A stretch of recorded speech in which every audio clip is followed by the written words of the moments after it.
பாருங்க. விஜய் மலேசியா சுற்றுப்பயணத்த முடிச்சுட்டு ஏர்போர்ட்டுக்கு வந்திருக்காரு.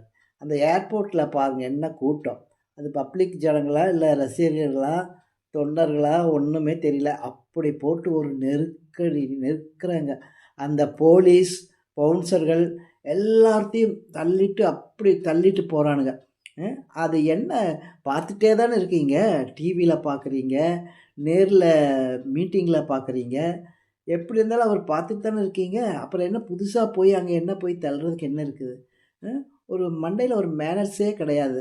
எது பார்த்தாலும் ஒரு ரீல்ஸ், அது ரீல்ஸ்க்கு போடுறதுக்காக ஃபோட்டோ எடுக்கணும். யார் எங்க என்ன ஆகி கிடந்தாலும் பரவால்ல. செத்து போயிருந்தாலும் அந்த பொணத்த ரீல்ஸ் ரீல்ஸ் எடுத்து போட வேண்டியது. ஒரு வர வர வர வர ஒரு ஒரு மேனர்ஸே இல்ல. ஒரு நாகரிகம் இல்லாத ஒரு கூட்டமா மாறிட்டு இருக்குது இந்த இளைய சமுதாயம். அது என்னன்னு புரியாது. அந்த மாதிரி இருந்ததுன்னா என்ன பண்ண முடியும்? அவரு போய் அப்படி தள்ளி நெருக்கி போய் தடுமாறி விழுந்துட்டாரு. அவர் தடுமாறி விழுந்தாரா? தள்ளாடி விழுந்தாரா? அதுவும் தெரியல. தள்ளாடி விழுந்திருந்தா அதுக்கு வேற காரணம். ஆனா இவங்க போட்டு இவனுக்கு தள்ளுன தள்ளு தடுமாறி விழுந்துட்டாரு. அப்போ இந்த மாதிரி ஒரே கூட்டம். அது பவுன்சர்கள எல்லாம் மீறிட்டு, அங்க போய் அவரு பக்கத்துல போய் பார்த்து, "நீ என்ன தொட போறியா? தொட்டு என்ன பண்ண போற?" ம். ஃபோட்டோ எடுத்து என்ன வீட்ல கொண்டு போய் மாட்ட போறியா? அந்த ஃபோன்ல இருக்கு அழிக்க போறேன் மறுபடியும். இதான் நடக்க போகுது. இதுல என்ன ஒரு இருக்கு புரியல. இந்த மாதிரி எந்த இது இவருன்னு இல்ல. எந்த நிகழ்ச்சிக்குமே நடிகருக்கு பின்னாடி யார் வந்தாலும் கூட்டம் போட்டு அலமோதுறது. அது என்னன்னு புரியல.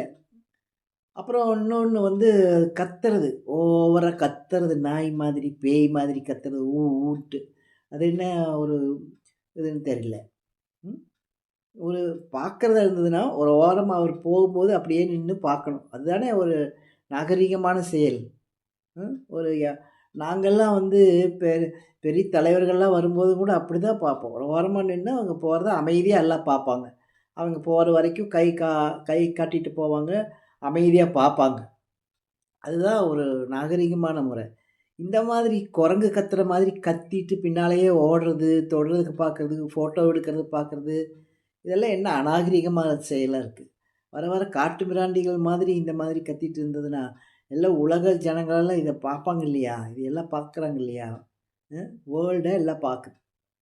ஒரு மேனர்ஸே கிடையாது. அந்த மாதிரி போயிட்டு அவர எப்படி தள்ளி விட்டுட்டாங்க. நாளைக்கு எப்படி அவரு வெளிய வருவாரு? ஒரு அமைச்சரே ஆனா கூட எப்படி மக்கள்கிட்ட வருவாரு? ஒரு அரசு விழாவுகள்ல எப்படி கலந்துக்குவாரு?